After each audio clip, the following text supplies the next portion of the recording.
On the 26th of February 2008, a user named Nana825763, more commonly known as PiroPito, uploaded this now ancient relic of the internet to YouTube. You're probably all too familiar with it already. It was titled Username 666. Username 666 depicts what supposedly were to happen if you dare to search for the user with the name 666 on YouTube, a number that is often interpreted as a symbol for the Antichrist. Apparently, this process opens a gate to hell through which your inorganic screen is gradually being consumed by this organic mass.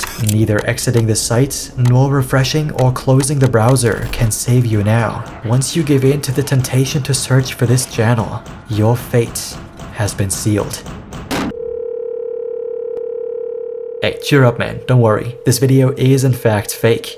Shocker, I know. Nevertheless, this video left an unerasable mark on the internet, and it did so for good reason.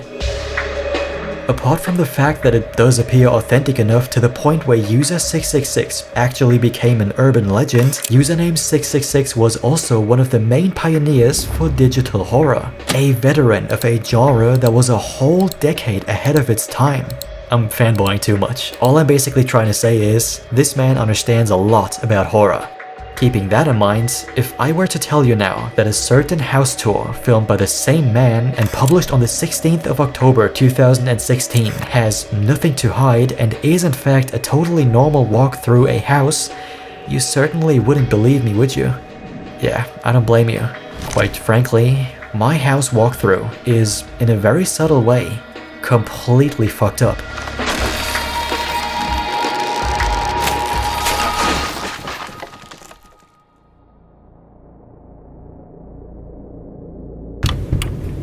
The video begins in the protagonist's bedroom. Let's just call him Piro. Apparently, the wind of the typhoon that is currently raging in the area was so loud that Piro woke up in the middle of the night, and upon further thought, decided that this would be the perfect time to film a walk through his home. Totally reasonable. Well then, let's take a little glimpse into the Hina doll room and, opening a sliding door, continue the tour in another hallway.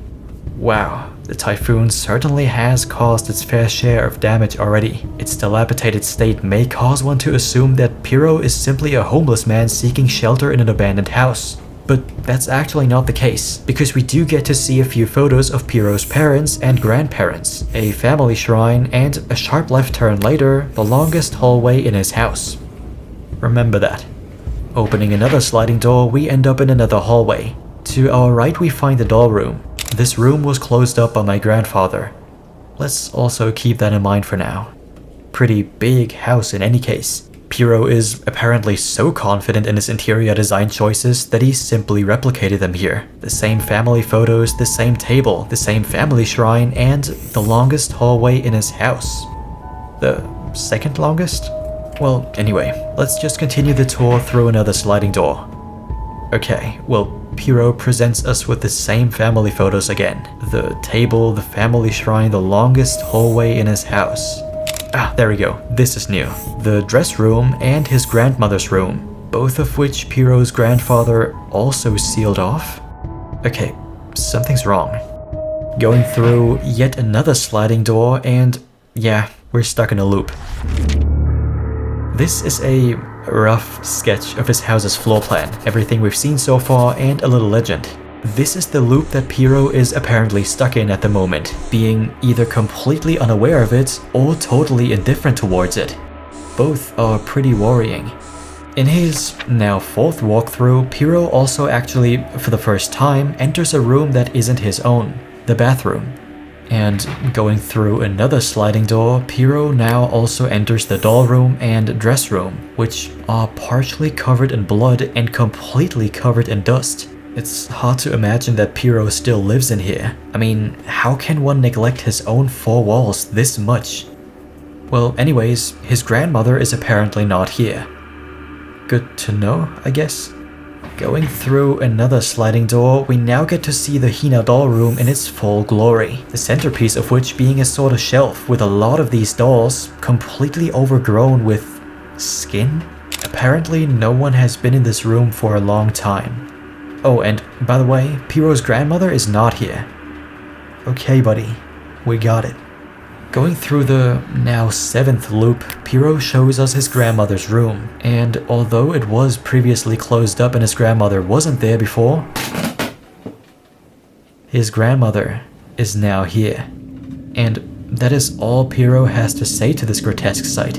This sheer dissonance between what he's seeing and his behavior is far more than just strange. It's creepy. Anyways, his grandfather is not here. Good to know. Going through yet another sliding door, Piro now finally shows us his entire bathroom, which is covered in insects, mouse turds, and broken glass. And what's more, his grandfather is here.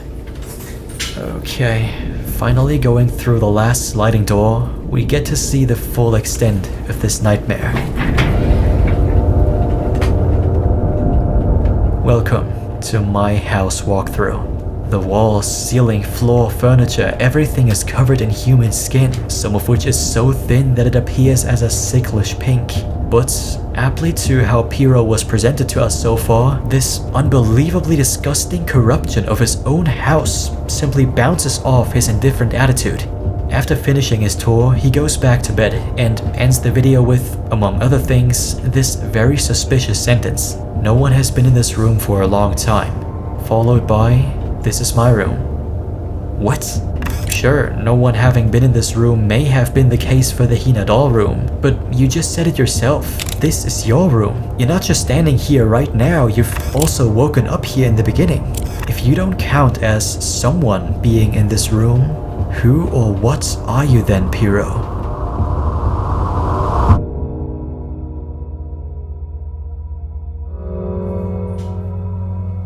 I am aware that this all may sound a bit confusing, but trying to understand Piro's journey is why we met here today after all. So, let's do exactly that. As I was trying to deconstruct and analyze every piece of information given to us, a completely unrelated, yet perfectly fitting newspaper article from Silent Hill 3 came to my mind, and surprisingly, this short text practically explains the entire video. Quotes, "The souls of those who died suddenly by suicide or accident don't realize they're dead. Sometimes they stay put and haunt that particular place. These spirits have lost their human senses and memories and can only keep replaying the pain and sadness of the moment they died."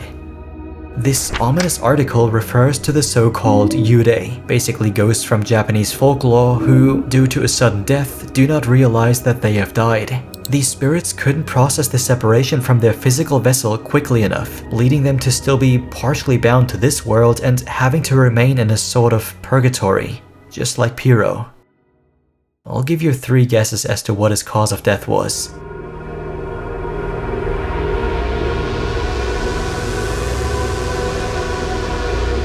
In August 2016, Japan fell victim to the typhoon Minjul. About 1 million citizens had to be evacuated. Almost $500 million in damages were left behind, and Minjul even tragically claimed 3 human lives. May their souls rest in peace. My heart goes out to all those who were, and perhaps even still are to this day, unfortunately affected by this disastrous event. But hold on a second. 3 people died. Interesting. Do you remember the release date of my house walkthrough? October 2016, 2 months after Typhoon Minjul. The 3 people who lost their lives on that unfortunate day in this universe are Piro, his grandmother, and his grandfather. In the event of a typhoon, closing all interior doors apparently helps compartmentalizing the storm's pressures, therefore reducing the forces your roof would have to withstand in this situation. Piro's grandfather did exactly that. The closed-up doors were simply security measures which, unfortunately, failed to adequately protect them. Having been hit by the typhoon Minjul, Piro and his grandparents lost their lives that day. The house was destroyed, causing mice and insects to find their way inside the warmth of his house's remains, rain constantly seeping through the damaged roof, and his furniture collecting piles of dust, as if no one had been in this room for a long time. And Piro's not lying here either. Anyone with a physical form has not been in this house for a long time, not since he and his grandparents died. But Piro was able to film this because his sudden death turned his spirit into a Yude, now haunting the particular place of his death, his own house. He now remains in purgatory, stuck between the physical and ethereal world. All that's left for him now is to keep reliving his final moments before his death, over and over and over again. While writing this, the idea of Piro's indifferent attitude towards all the horrors he's witnessed simply being a result of some sort of acceptance of his tragic situation did sound appealing and somewhat plausible. And believe me, I would have definitely preferred it that way. But it just left too many questions open.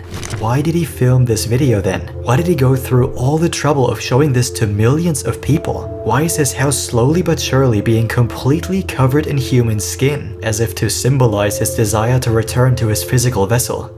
I believe the following sentence of the Silent Hill 3 newspaper article answers all of them. Quote, "The pain can get so bad that they turn to humans for salvation." My house walkthrough is directed at us, the viewer. This is a cry for help. Piro is begging the over 4 million people who watched the video for salvation, yet it never came. This is the tragedy of my house walkthrough. All that is left for this poor soul now is to keep replaying the same loop, the same walk through his house, over and over and over again.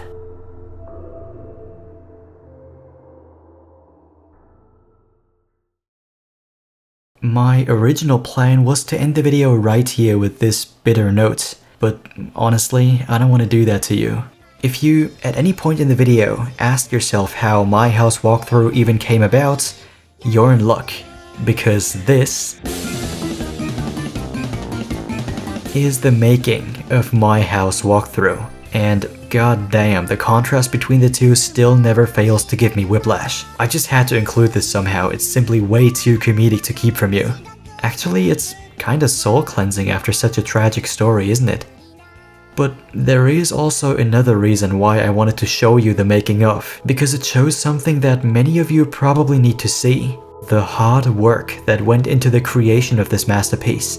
It's stunning how the entire video, apart from a few lighting and color changes, consists of only practical effects. Every single element of this video was created by hand. PiroPito sunk months of hard physical and creative work into this 12-minute video, a decent amount of money for props and materials, sacrificed an entire house and even his own psyche, because filming the video was scary even for him. Let that sink in for a second. He did such an outstanding job that he feared his own creation. And that is one of the many reasons why I love this art piece. Because apart from being a scary ghost story with a certain connection to reality, my house walkthrough is also a huge inspiration. Let me go on a tangent for a moment, and trust me, I'll get back to the original point in a second. Now, I know I'm running the risk of being called pretentious here, but I've been trying to understand myself and the way I function for a while now, and have come to a couple conclusions, which may even prove useful to you. So please allow me to pretend I understand anything about human psychology for a couple minutes. I enjoy taking on longer projects. Surprise, I know. It's all fun and games until a feeling of inadequacy sets in. It's inevitable, because as much as I enjoy working on these projects, their reward will be delayed. After writing a script for hours, at the end of the day, nothing external will have changed. I'll still be in the same room, same me, same circumstances. I think we all know how underwhelming it can be to make progress towards something that, although you still worked so hard for, doesn't immediately pay off. It tends to make you question your own action's significance. Just know this, I am proud of you, and you are not alone with these struggles either. But sometimes it may feel like it, because when we inevitably start comparing ourselves to others, all we usually see is the finished product. We tend to not see the months of hard work, failures, and setbacks that went on behind closed doors, and so one may be inclined to simply not take them into account at all. This can cause a warped perception of oneself, since now it's only you who struggles, only you who experiences failures. Everyone else is apparently a lot more competent than you. This is, of course, not true. And you, your mind, are probably aware of it as well. But the human brain is in fact hardwired in a way as to compare yourself to those around you, preserve as much energy as possible, and indulge in instantly gratifying behaviors, since all of that helped our ancestors to survive. This can and most likely will end up sabotaging you in your creative endeavors. It's a conflict between software and hardware, your mind and its vessel, your thoughts and your feelings. It's a struggle I believe every artist experiences every once in a while. But there is one thing that always helps me keep my chin up. Seeing other people out there struggling the same way as me and coming out on top. For months, nothing changed for PiroPito. He poured blood, sweat and tears into this masterpiece, and day in and day out, he was the only one who actually saw his progress. No pat on the back, no recognition from strangers we all so desperately crave nowadays, and no monetary compensation either. There was absolutely nothing that guaranteed the success of my house walkthrough, and with its premise, it also ran the risk of being labeled a Silent Hill PT clone, which already happened to a multitude of other art pieces in the past. Yet he still carried on with manifesting his vision, and he carried on with it one step at a time. His motivation was not dependent on any external factors. No, it seems to have come completely from within. And that is the key to freeing yourself as an artist. That is why I love both the result and the process behind my house walkthrough, and that is why I truly admire PiroPito. Because by simply doing what he wants and deriving a sense of purpose from within, he achieved something that I have been striving for my whole life. True artistic freedom. He has inspired me to move towards that goal of mine just a little bit closer, and for that, I am nothing but grateful. Yeah, I think this is how I want to let the video end instead. Please take care of yourself, and thank you so much for watching.